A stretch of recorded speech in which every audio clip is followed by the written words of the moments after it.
Giovanni Vasserini, bonjour. Bonjour.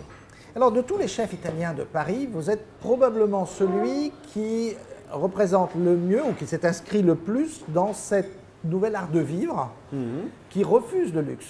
On est ici, on a dans l'assiette quelque chose qui vaut peut-être 1 ou 2 étoiles, mais pas le verre, pas le cadre. Pourquoi ? Je pense que c'est aussi une question de...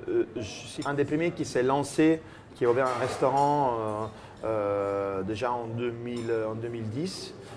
Donc j'ai vécu en fait ouvrir une entreprise ici, j'ai fait partie d'un mouvement de la bistronomie. Donc déjà, je me suis vraiment formé dans des périodes où pas mal de chefs ils se sont mis en question, ils sont sortis de certaines logiques gastro-classiques pour s'inscrire plutôt dans un autre mouvement qui voyait la même discipline, la même rigueur, la même qualité des produits, même encore peut-être plus intransigeant sur les saisons, appliqués sur des produits légèrement plus pauvres, dans des contextes moins luxueux, donc en sorte de démocratisation de la cuisine de luxe. Voilà. Pourquoi vous ne voulez pas d'étoiles Michelin ? On a une clientèle qui est très réceptive à ce que nous on offre et qui est très confortable avec ce qu'on offre. Alors que effectivement la Michelin, il est vraiment une étoile Michelin, c'est vraiment un code qui exprime un restaurant qui a un certain luxe, un certain confort, et donc on ne voudrait pas entre guillemets décevoir les expectatives des lecteurs du Michelin. J'ai dit que vous êtes un chef italien, mais ce n'est pas vrai en fait. Vous êtes un chef romain. Bah oui, et vous dites vouloir faire une cuisine pauvre et régionale. Voilà, c'est vrai que Rome aussi, c'est un peu comme Paris, imaginez dans le passé, c'était un point d'attraction. La cuisine italienne ici à Paris a été dévastée pendant des années. Il y avait quelques peu héros qui s'accrochaient un peu, mais qui résistaient, mais c'était vraiment très très peu. Et donc du coup, malgré leur ouverture mentale et leur palais, leur culture autour de la nourriture, les Français, ils ne sont pas en vraie connaissance de la cuisine italienne et surtout, ils s'attendent à une cuisine nationale.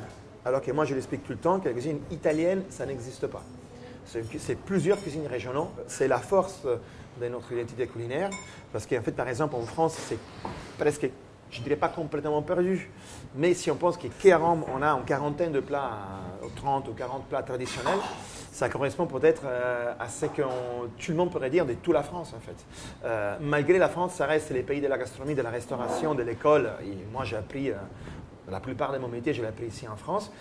Mais c'est incroyable fichier des recettes, des savoir-faire, des traditions qu'il y en a en Italie, c'est quelque chose de, je pense, unique. Il y a aussi quelque chose, un mot en italien, genuino, qui est un mot qui existe en français. Le genuin, ça existe, sauf que personne ne le connaît. Alors que genuino, c'est quelque chose de très fort en Italie, c'est un sentiment très fort et qui exprime bien, me semble-t-il, ce que vous essayez de faire et ce qu'essaye de faire tout ce nouvel art de vivre. C'est quoi genuino ? Genuino, littéralement, c'est quelque chose entre, je pourrais dire, fait maison, saine, authentique. Je pense que c'est très très lié à justement à cette identité régionale.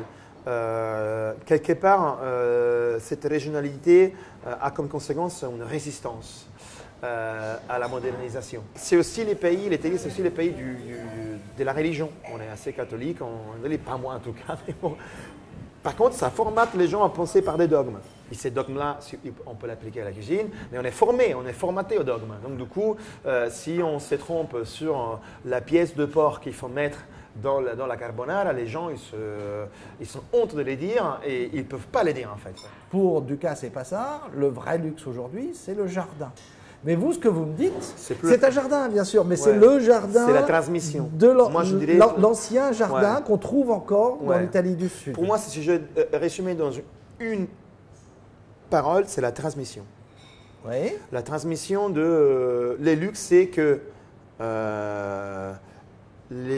la fille de ma fille puisse avoir dans sa bouche le même goût de tortellini que moi je mangeais quand j'étais petit à Noël. Voilà. Vu que ça se passe pour les jardins. En fait, chacun il fait les siens. Monsieur Passard, qui effectivement a cette relation avec la terre, et puis cette nature qui est encore en pleine forme, s'il y a cette luxe de la transmission, du savoir-faire, de la transformation de cette nature, en fait, c'est la conséquence de ce qu'a dit Monsieur Passard. En fait. C'est la conséquence, c'est la transmission. Parce que si on n'a pas de savoir-faire, les luxes de la nature, on risque de le perdre en fait. Merci Giovanni. De rien, merci à vous.